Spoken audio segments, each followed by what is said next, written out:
How's it going, everybody? Today's video is going to be a little bit different. It's a new project I'm starting. It's kind of more of a project slash hobby, and it's beekeeping.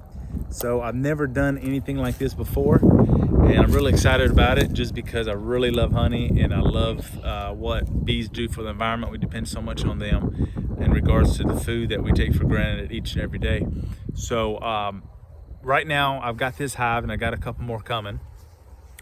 And I don't actually have any bees now. I've got a couple packages coming, so when those come in, I'm definitely gonna make a video to show y'all how I go about installing those. And again, this is a big learning experience. I've never done anything like this before.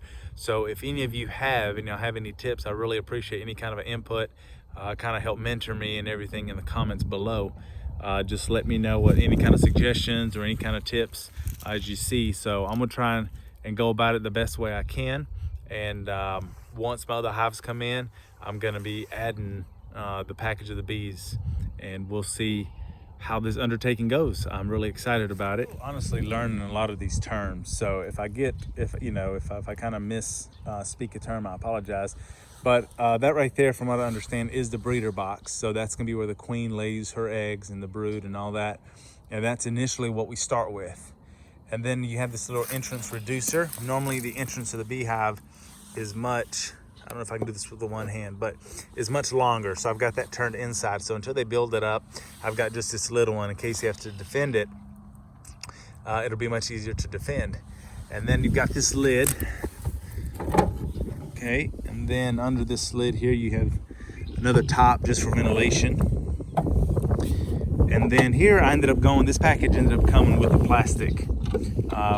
plastic things here, and they've got these combs, plastic frames, and they've got these combs here as a little starter just to kind of get the bees going in line. And this is an 8-frame box.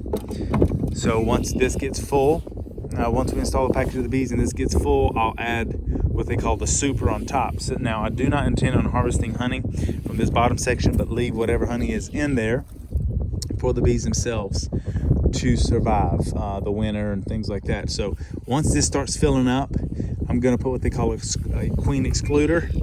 I'll set that on top of this to keep the queen in that breeder box, and just let the worker bees to come up and continue stashing the honey and building out the honeycomb. And as each successive super fills up, I'll just keep stacking on top. I don't know, maybe about 2 or 3 or something, and then at some point split the hive and go from there. So I just got this in recently. I painted it today, so getting it all nice and ready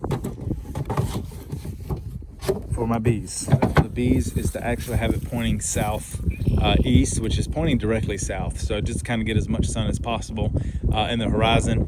But at the same time, I've kind of have it under some trees to help that really hot July and August sun, to give it some shade, maybe a little wind break as well, a little weather break.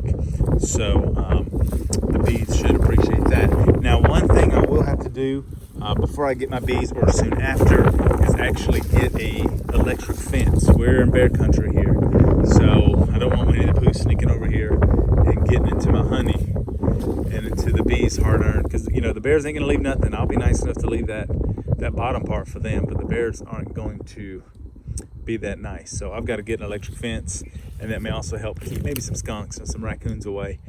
But if not, at least that height will help keep the skunks and the raccoons away when they get up to eat the bees. See, the bears come for the honey, and the bees come, or the skunks, the raccoons come for the bees, especially the skunks. So when they try and get up there to nibble at the bees, they'll expose their sensitive underside, and the bees can properly defend themselves. So it's all a learning process and still learning.